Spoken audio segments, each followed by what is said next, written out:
Startling alarms rang out from Pope Francis in 2024 when he delivered terrifying warnings to Christians, shocking the entire world. The gravity of his message has sparked concerns and curiosity alike. So in this video, let's know the details of Pope Francis's terrifying warning, exploring what it means for Christians worldwide. His belief in hell as a warning. In Christianity, hell is described as a place for people who don't turn away from their sins, as per the Bible. Some think it happens right after death, while others believe it occurs during a final judgment. Today, many theologians see hell as a consequence of refusing to be close to God, rejecting His fairness and kindness, a result of our choices. The Pope, a prominent Christian leader, has spoken about hell in various instances, indicating his belief in it. In 2014, he urged the Mafia to change their ways, mentioning hell. In 2016, he emphasized that those who don't open their hearts to Christ might end up in hell. He described hell as the truth that keeps us far from the Lord forever.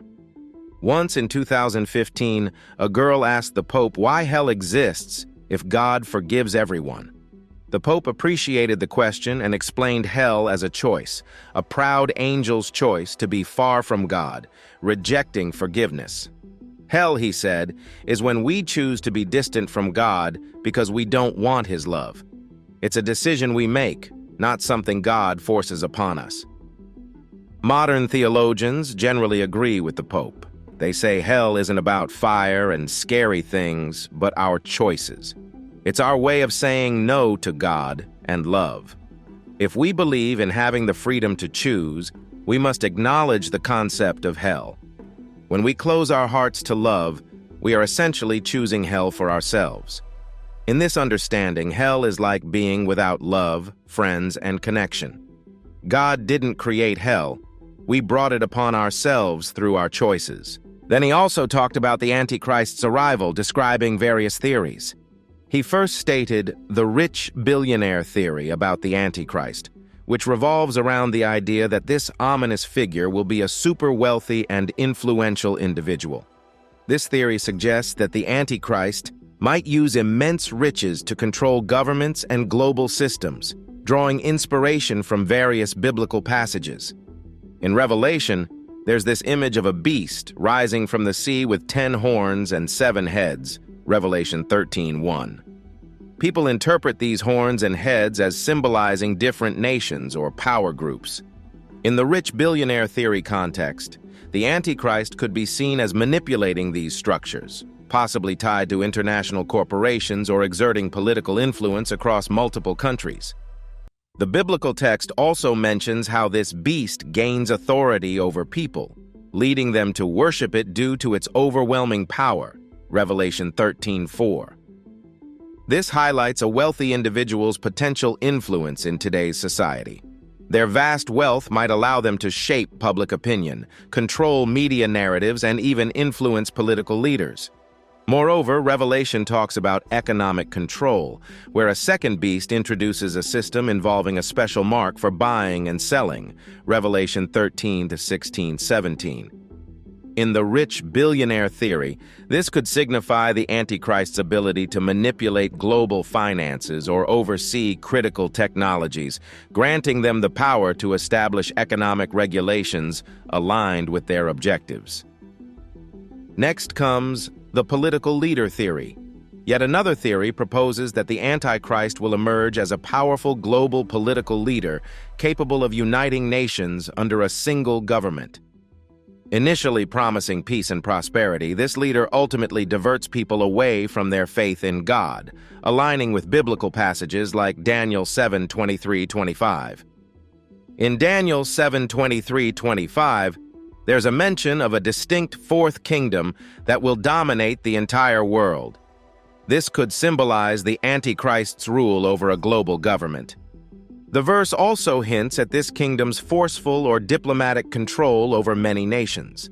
Daniel 7:24 adds that 10 kings emerge from this kingdom, with the Antichrist standing out as more powerful and even removing 3 of these kings. This emphasizes his unique leadership qualities stemming from charisma or political prowess. Lastly, Daniel 7:25 predicts that the Antichrist will oppose God, oppress religious believers, and seek to alter laws and customs. This implies an attempt to divert worship from God to himself and reshape societal norms in alignment with his beliefs. The political leader theory portrays the Antichrist as a charismatic political figure, leading people away from their true faith, sparking speculations about various prominent leaders potentially being the Antichrist whenever they rise to power. Then came the rebuilding of the Roman Empire theory. It is yet another perspective on the Antichrist centers around the idea of rebuilding the Roman Empire, not directly from religious texts, but based on historical, geopolitical, and cultural analysis. This theory suggests that a charismatic world leader, identified as the Antichrist, might emerge to restore a global power reminiscent of the ancient Roman Empire. The Roman Empire, known for its vast influence, eventually collapsed. The theory envisions the Antichrist as a leader aiming to bring back a form of global dominance similar to the Romans. In today's context, Rome symbolizes power, governance, and cultural influence. The theory proposes that the Antichrist could rebuild aspects of the Roman Empire, either symbolically or physically, using modern tools like economic alliances, digital communication, and political influence. The Antichrist would be strategic in politics, forming alliances, manipulating international dynamics, and using crises to advance their agenda. Economic power is crucial, with the Antichrist controlling global systems through trade agreements and financial institutions. Technology and communication advancements are also vital surveillance, control, and manipulation tools. Next, another well-known theory, the apostate church leader, suggests that the Antichrist might emerge from within the church as a leader who turns away from the true faith. In the Sermon on the Mount, Jesus warned about false prophets appearing harmless but actually dangerous. This sets the stage for the idea that a deceitful leader could arise within the church, posing as a faithful shepherd while harboring harmful intentions. In Jesus' teachings about the end times, he mentioned false prophets leading many astray. This aligns with the thought that the Antichrist might not be an external enemy, but could come from within the church, using religious authority to deceive believers. The Apostle Peter also warned about false prophets and teachers bringing destructive teachings, adding to the notion of internal corruption within the church. These references contribute to the theory that the Antichrist could emerge as an apostate church leader before transitioning into a political figure. This idea describes the dangers of spiritual deception and the importance of discernment within Christian communities. Besides being a real human, these theories raise questions about what other forms the Antichrist has been predicted to take. Another comes the alien deception theory. Imagine a different theory about the Antichrist, one that adds a sci-fi twist to end-time stories. Some people suggest that the Antichrist might be an extraterrestrial being, blending into humanity with super-advanced alien tech. This isn't just about looking like us. It's about mind control, illusions, and even shaping global events. In this tale, the alien Antichrist could turn people into cosmic pawns. This wild idea isn't just a local trick, it's a global deception. World leaders, famous folks, and influential people might unknowingly follow this alien in human disguise. The Antichrist plays a role in both the physical and spiritual worlds, pretending to be a wise figure offering different paths to salvation. The story unfolds with humanity figuring out that an evil extraterrestrial force has been pulling the strings of history.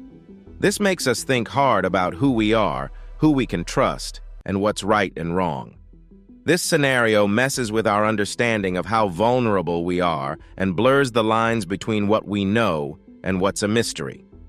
In this tale, people might accidentally worship the alien, thinking it's one of us, only to later realize it's the Antichrist. This imaginative story suggests that super-advanced aliens could use their tech and charm to mislead humanity.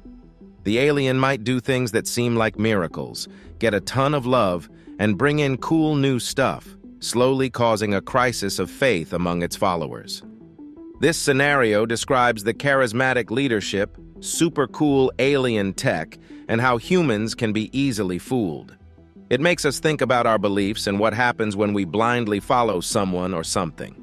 It's like a cosmic sci-fi adventure that asks big questions about trust, belief, and the consequences of just going along with the crowd.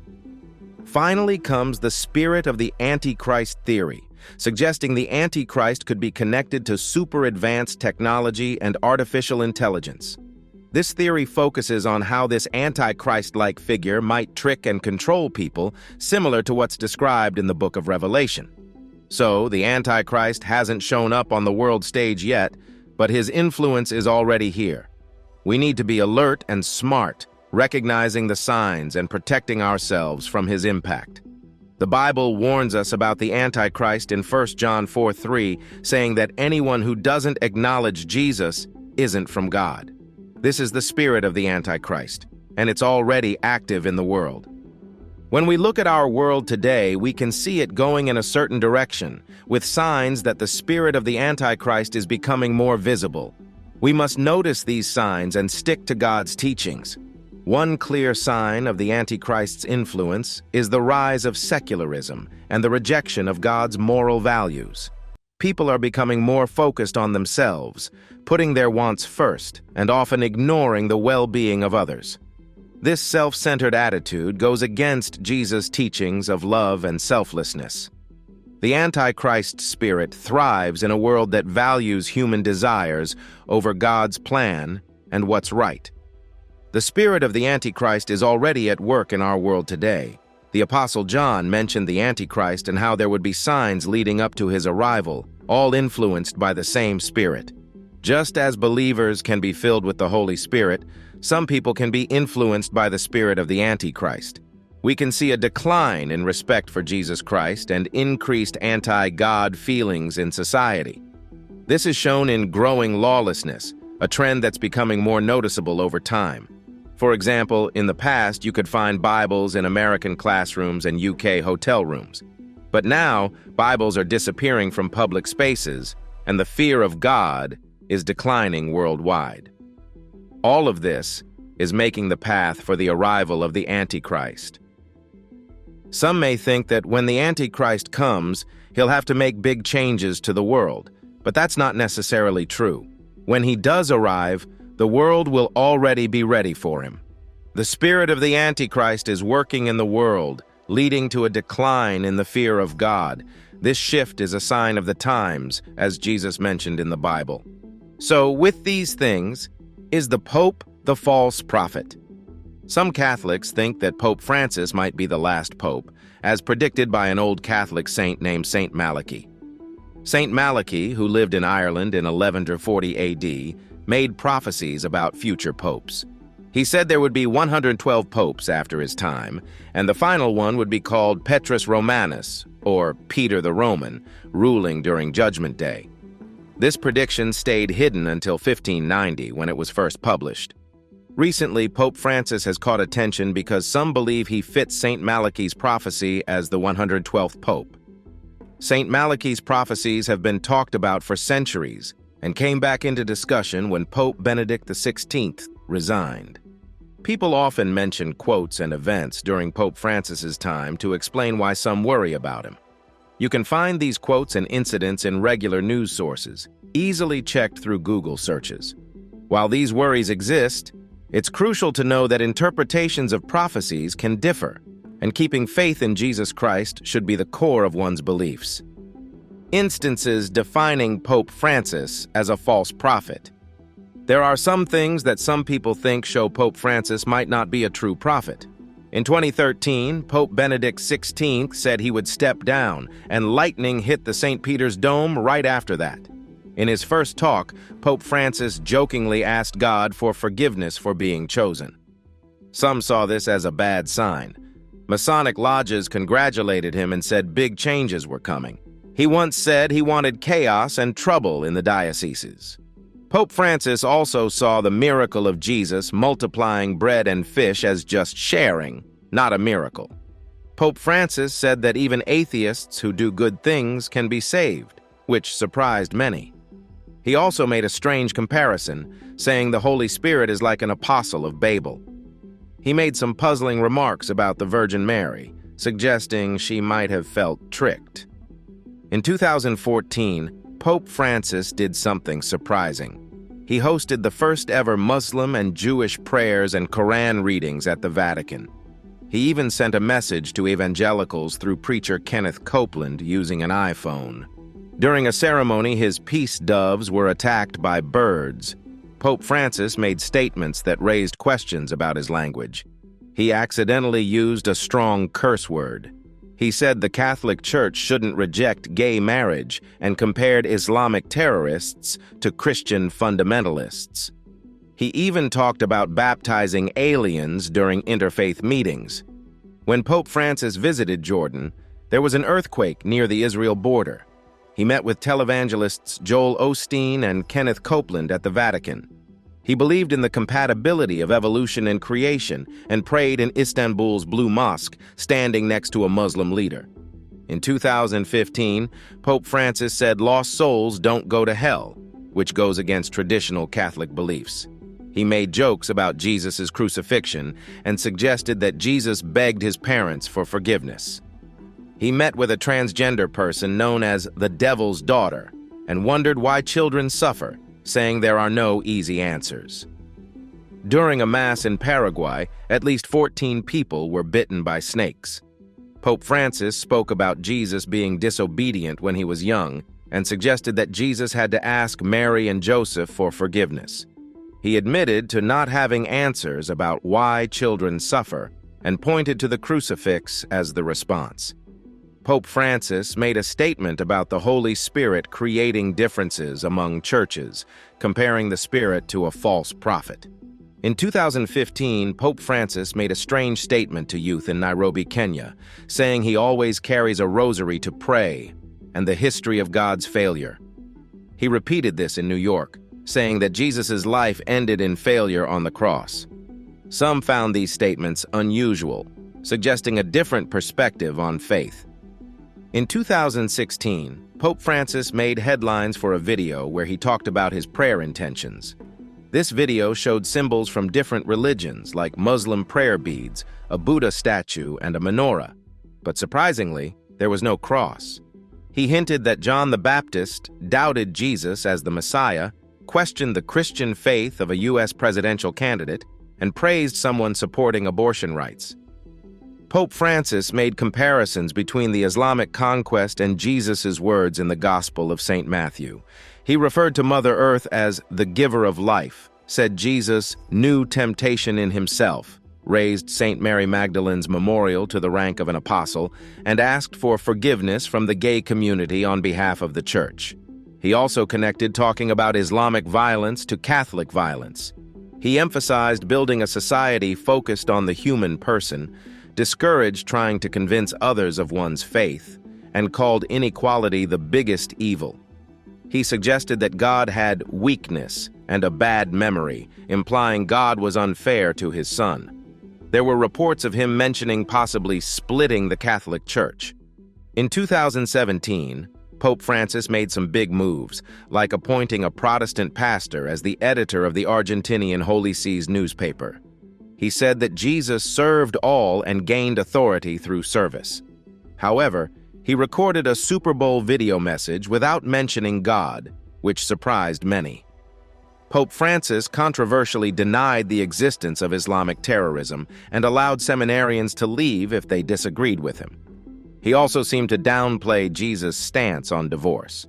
Pope Francis taught that Jesus made himself the devil, said God cannot be God without man, and appointed a pro-abortion theologian to the Pontifical Academy for Life.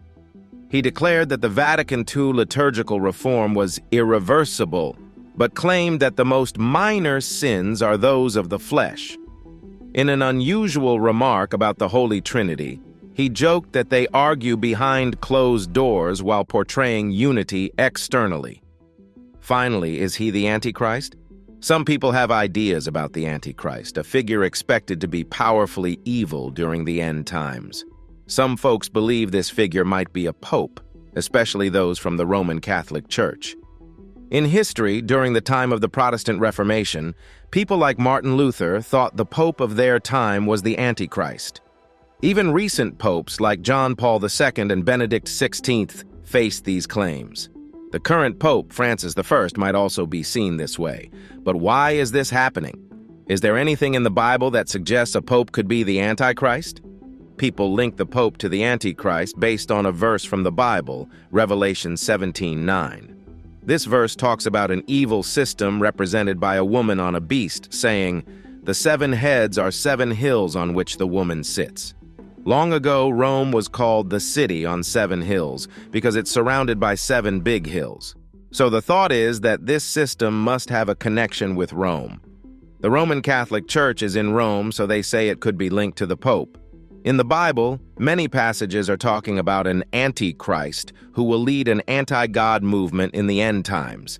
Daniel 9:27, 2 Thessalonians 2:3-4, Revelation 13:5-8. So if the evil world system in the end times is in Rome and led by someone, the Pope is a possible choice. However, some Bible experts argue that the woman in Revelation cannot be the Catholic Church, and the 7 hills don't refer to Rome. They point out that Revelation 17:18 says, "The woman on the beast is the city of Babylon near modern-day Baghdad, not Rome." They say the 7 hills refer to 7 kings ruling 7 world empires. At the time of Revelation, 5 empires had passed: Egypt, Assyria, Babylon, Medo-Persia, and Greece. 1, Rome, was existing, and 1, the Antichrist's empire, was yet to come. No matter who the Antichrist turns out to be, the key is to be aware of their arrival and recognize them and those sharing their spirit. The Bible explains how to spot the spirit of the Antichrist. Anyone who admits that Jesus came in human form is from God, and anyone who doesn't admit this isn't from God. Pope Francis first acknowledges Jesus as being from God and coming in human form, aligning with the Bible. So, while there might be disagreements about Catholic teachings, Pope Francis I's view of Jesus is biblical. This makes it hard to believe he's the Antichrist. The Bible doesn't clearly say which pope, if any, might be the Antichrist, so it's tricky to be certain. A future pope might be the Antichrist or linked to the Antichrist's false prophet, Revelation 13:11-17, especially if they deny Jesus coming in human form. What do you think of the shocking warnings by Pope Francis for 2024? Comment below and subscribe for more.